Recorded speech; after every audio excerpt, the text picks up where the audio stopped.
रानो चिड़िया का पति टुन्नू शादी के कुछ साल बाद ही उसे छोड़कर इस दुनिया से चला गया था, जिसके बाद रानो के सास ससुर ने उसे घर से निकाल दिया। रानो का एक बेटा कुकू था। कुकू जो कि बुरी संगत का शिकार बन गया था, आए दिन वो काम के नाम पर पैसे लेकर अय्याशी किया करता। ऐसे ही एक सुबह, माँ, कल मुझे 2000 रुपए चाहिए काम के लिए। अगर आपने मुझे पैसे नहीं दिए तो मेरा काम शुरू नहीं हो पाएगा।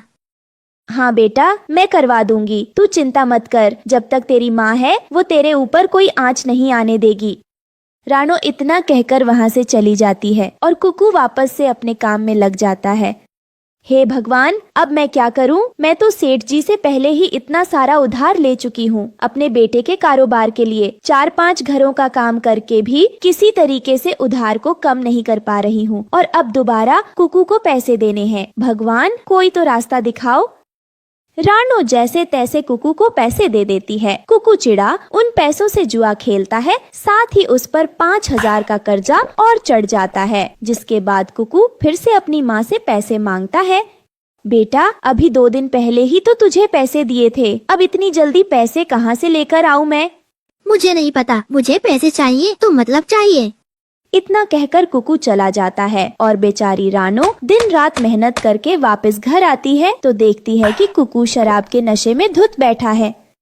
बढ़िया, चल, जितना पैसा कमा के लाई है सब दे दे। तो आज से भी सारा पैसा तू मेरे लिए ही तो कमाती है माँ। तुझे क्या लगता है कि मैं काम करता हूँ? अरे जा, ऐश करता हूँ मैं, ऐश।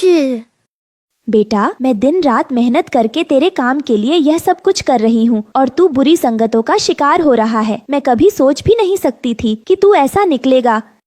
रानो अपने बेटे की यह हालत देखकर पूरी तरह से टूट जाती है। वक्त गुजरता है और घर के हालात अब और भी बुरे होने लगते हैं। कुकू अपनी पसंद की टुनटुनी चिड़िया से शादी कर लेता है, जो कि बेहद घमंडी चिड़िया थी। टुनटुनी के आने के बाद तो रानो की जिंदगी और ज्यादा मुश्किल हो जाती है। ऐसे ही रानो को जंगल के कालू सेठ के खेत में सब्जी तोड़ने का काम मिल जाता है। एक शाम जब रानो सब्जी तोड़कर सेठ कालू के घर ले जा रही होती है, तभी सेठ कालू उससे कहता है, अरे रानो, आज मेरा ना कड़ी पकौड़ा खाने का बड़ा मन कर रहा है। तुझे बनाना आता है क्या? जी आती है मालिक। तो ठीक है, आज मेरे लिए कड़ी पकौड़ा बना दे। सेठ कालू की बात सुनकर रानो जल्दी से उसके लिए कड़ी पकौड़ा बना देती है, जिसे खाकर सेठ कालू कहता है, अरे वाह रानो, तेरे हाथों में तो जादू है, जादू। सच में आज तक इतना बढ़िया कड़ी पकौड़ा नहीं खाया मैंने। अरे तू इतने अच्छे कड़ी पकौड़ा बनाती है, मुझे तो पता ही नहीं था। सच में अगर मुझे पता होता ना तो मैं रोज तेरे हाथ के कड़ी पकौड़ा खाता। जी मालिक, आपका बहुत धन्यवाद। ये ले पैसे, मेरी तरफ से रख ले। छोटी बहन समझ कर दे रहा हूँ, और कभी किसी चीज की जरूरत हो तो बेझिझक कह देना, अच्छा? रानो पैसे लेकर घर जाती है, जहां उसकी बहू और बेटा गुस्से से उसका इंतजार कर रहे थे। रानो के घर पहुंचते ही उसका बेटा बोलता है, हाँ गई मटर गश्ती करके। अरे घर का काम कौन करेगा? दिखता नहीं है कितने बर्तन पड़े हैं, खाना नहीं बना है। अरे कौन बनाएगा? बेटा, कैसी बातें कर रहा है तू? मैं काम पर गई थी और वहीं से वापस आ रही हूँ। बेटा, अगर एक दिन यह काम बहू कर लेगी तो क्या हो जाएगा? अच्छा, तो मेरी बीवी काम करे और तुम आराम से घूमो। माँ कभी नहीं, चुपचाप जैसा मैंने कहा है वैसा ही करो। आई बात समझ में? पर बेटा, मैं भी तो तेरी माँ हूँ। मैंने तुझे 9 महीने अपने पेट में पाला है, लेकिन तुझे अपनी 9 महीने की आई बीवी का इतना ध्यान है, लेकिन जिसने तुझे इतने सालों से पाला पोसा, उस माँ का तुझे ख्याल नहीं। अपनी ये सारी बातें ना अपने पास ही रखो। आ गई बात समझ में? काम करना है तो करो, वरना इस घर से चलती बनो। और ये क्या, इतने सारे पैसे आपको कहाँ से मिल गए? अच्छा, तो तुमने चोरी चकारी भी शुरू कर दी। ये पैसे मुझे दो और निकल जाओ इस घर से, दोबारा मत आना। इतना कहकर रानो का बेटा और उसकी बहू टुनटुनी उसे घर से निकाल देते हैं। बेचारी रानो बेघर होने के बाद दर बदर की ठोकर खाने लगती है। वहीं उसके काम पर ना आने की वजह से सेठ कालू को उसकी चिंता होने लगती है। वो उसे ढूंढने के लिए निकल पड़ता है। तभी उसे एक मंदिर के बाहर भूख प्यास से तड़प रही रानो नजर आती है। सेठ कालू रानो के पास जाता है, जिसके बाद रानो उसे सारी बात बताती है।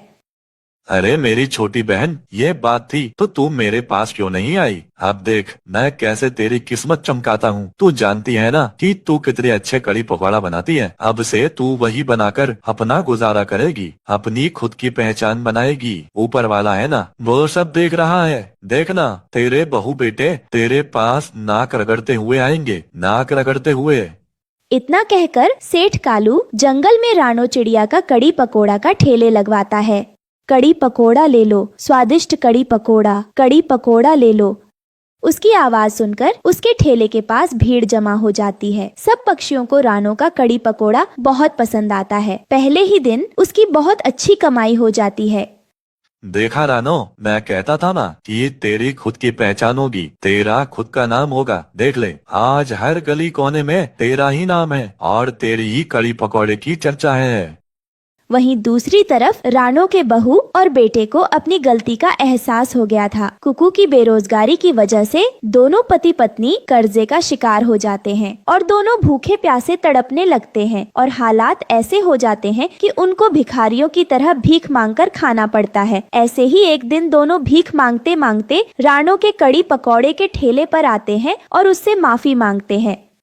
मुझे माफ कर दो माँ, मुझे माफ कर दो। मैंने तुम्हारे साथ बहुत गलत किया है। मैं अपनी पत्नी के पीछे लगकर ये भूल गया कि आप तो मेरी जिंदगी में भगवान थी। मैंने आपके साथ गलत किया और देखो आज हम दोनों पति पत्नी किस हालत में हैं। ऐसी जिंदगी से तो मौत बेहतर है। हमें माफ कर दो माँ, हम दोनों को माफ कर दो।